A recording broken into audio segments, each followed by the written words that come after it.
So first of all, can you introduce yourself and tell us a little bit about yourself? Hi, I'm Amelie Leroy. I'm mostly an actor. I was an actor for 13 years, 15 years by now. But I started writing my own scripts as well, and I've just shot my first short film that was screening last year as well, here at PRIFF, which was amazing. But now I'm just thinking of going more into directing as well. Excellent. And this year at Phoenix Rising International Film Festival, you've taken on the honour of being a juror. Yeah. Tell us a little bit about that. I've been a juror before for an Istanbul film festival, and I've watched loads of short films there, and I realised how much you learn by watching short films as well, and it's just really inspiring, seeing fresh new takes and also new stories from international filmmakers, but also British filmmakers, and it's an honour, really, to be honest. And so as a filmmaker and director, what sort of things do you look out for when judging for Best Director?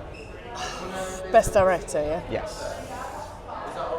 It's everything. It's from storytelling, how the film is shot, how it starts, the composition, camera angles, the acting, the chemistry between the actors, movement of camera, how the space is being used, but also the impact of the film. So very often when I watched a film, I could maybe watch 2 films a day because I wanted to let it really sink in and settle to see how does it resonate, what kind of questions come up. So I really wanted to let it breathe and honour, in a way, the storytelling and the impact it had on me.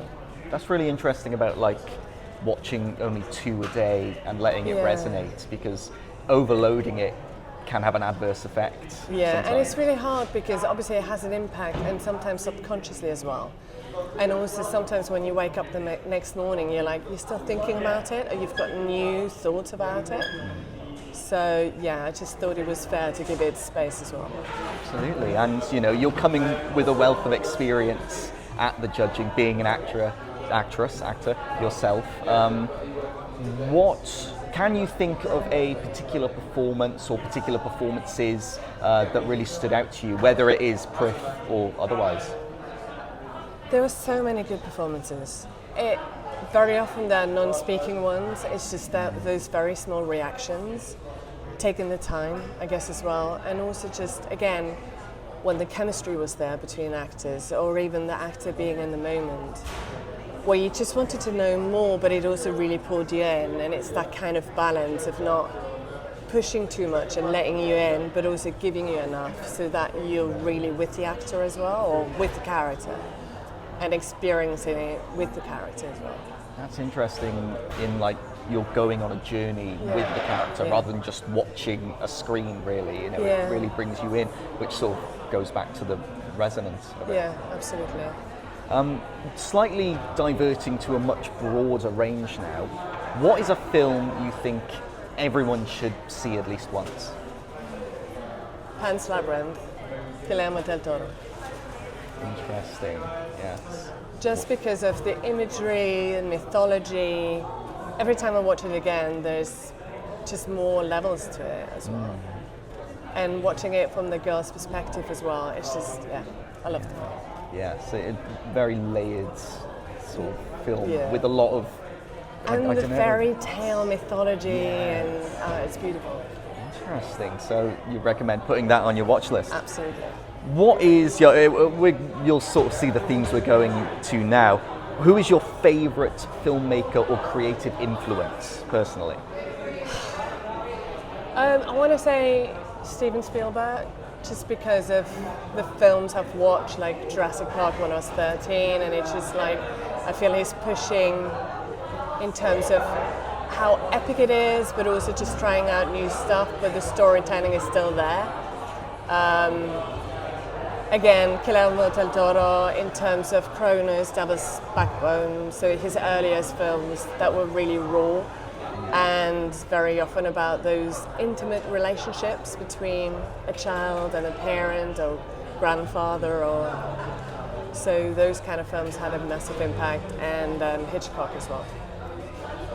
Yes, I mean, all classics, all very sort of, foundational texts. I mean, really, beautiful. Yeah. And so, countering to that, what is a film you've seen very recently that has had an impact on you? Oh Is it Urchin? Yes.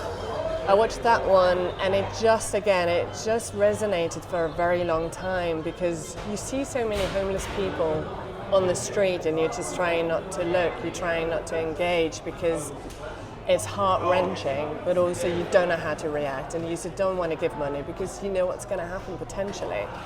And to sit in the cinema and watch that film for 2.5 hours and really start to empathize, but also be angry with the character and having to have that dialogue that you usually would avoid on a daily basis, had a massive impact on me. Absolutely. I mean, film, to me at least, is about sparking these conversations, even like the difficult conversations that we don't want to have. Absolutely. Yeah, so that is very interesting. So taking all this into account, the foundations of Guillermo del Toro and Spielberg and the newer things like Urchin that you've seen, what do you look for when you're judging a film?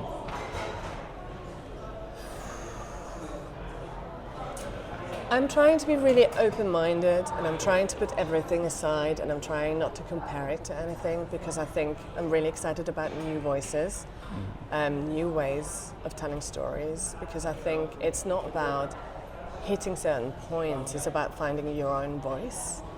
If it's honest, truthful, and that I'm on a journey and discover something new. I think that's what I mean about a new truth, or something that I learn. But it could also be a new feeling I've never had before. And it's that kind of sense of like, wow, I feel sad and happy and so many different feelings all at once.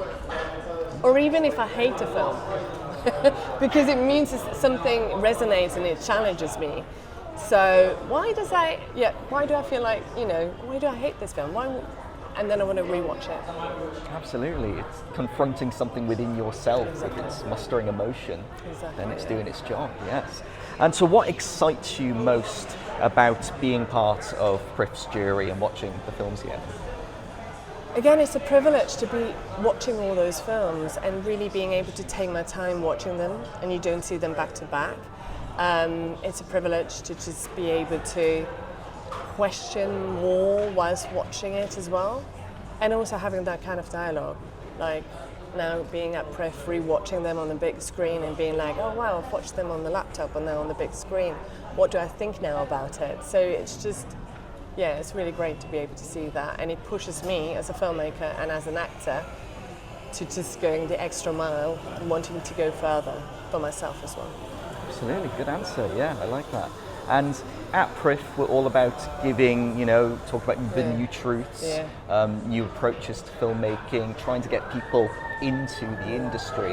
What piece of advice would you give to any sort of emerging filmmakers? I think the main thing I would say is listen to your gut feeling, because you will hear so many advices and so many truths, but at the end, listen to your gut feeling and stick to that. Obviously listen to your friends and immerse yourself in writing, reading, watching stuff, but also exhibitions. It's not just all about films, it's all about what moves us as human beings. So in a way, mostly I would say stick to your gut feeling. Give yourself that space to listen to what the inside tells you and just go for it. It's going to be hard work, but it's going to be so really satisfying. So the harder it is to work on, the better it is when it comes out. Yeah, absolutely. And so to finish off, I've got a sentence that I can't seem to finish, and hopefully you can help me finish the sentence. And the sentence is, independent cinema is important because... It's us as human beings. I'll take that, absolutely. It's us, on the street, on a day-to-day basis. Yeah. Great stuff. Well, thank you so much, Amelie, for coming to PRIFF. Thank you so much. Thank you so much for having me.